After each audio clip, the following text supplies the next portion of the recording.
Шановні друзі, 14-та доба війни. Dear friends, the 14th day of war. Today the third week of the war with the Russian aggressor will start. This aggressor didn't conduct active operations during last night. He uses the pause to regroup, build up strength, and advance in those areas that are defined by him as main.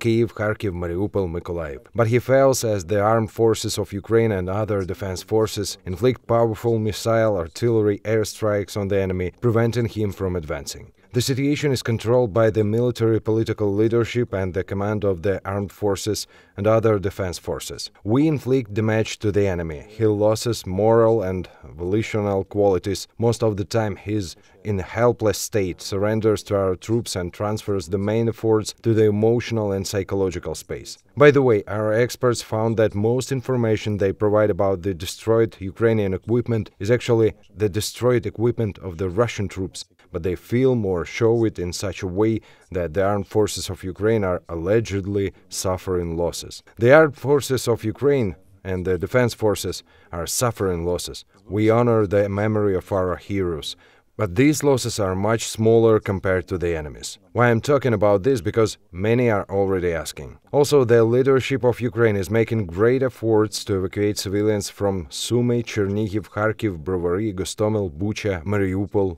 This morning, green corridors from some of these cities started working. The report will be later, respectively, from the Minister of Temporarily Occupied Territories. Follow our further messages. Everything will be Ukraine.